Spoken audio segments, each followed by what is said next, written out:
This was our hike up Bear Mountain, and I can assure you that it's aptly named. It was a bear of a hike, if you'll pardon the fun.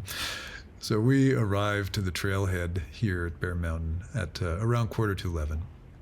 Beautiful sunny day, but it was very, very cool. I had multiple layers on, I had gloves on to start the hike. And we'll just go over the mechanics. So the elevation, you get up to almost 6,500 feet in the air. So it's 6,470 is the peak that we reached. And the starting elevation at 4,564 means you've got roughly a 2,000 foot climb in front of you. But that climb, if you take a look here, you can see it's very steep going up, and it's also very steep coming down.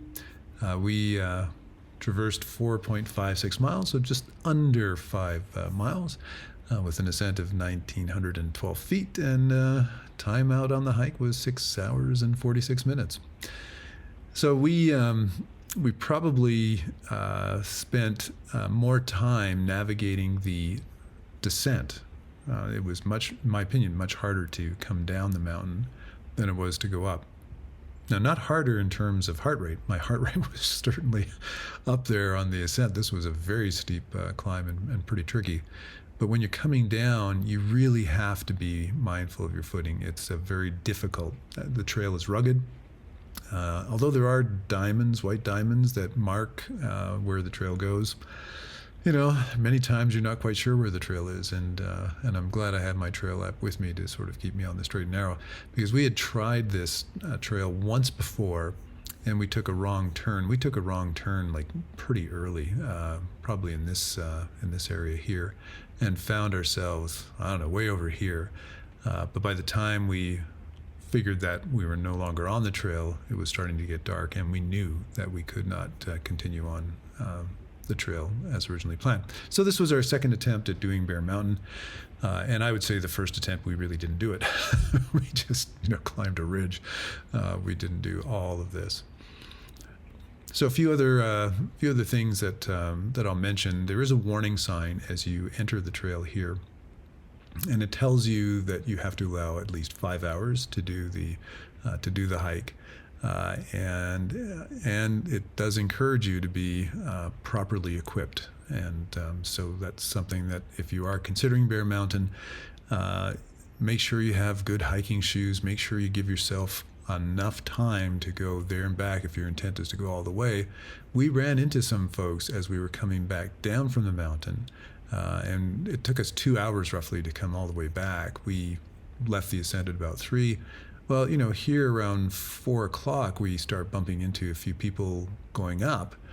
And I just said, I hope you've got a flashlight.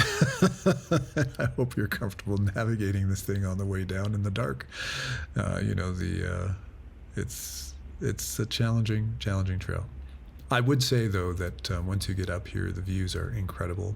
Obviously, you've got views as you're coming up of Fay Canyon and Boynton Canyon, and you see Verde Valley. In fact, even from up here, you can see the mountain peaks of Flagstaff. It's really quite dramatic up there. Now, it took me a couple of days to recover from this hike. And I think that was due largely to the altitude.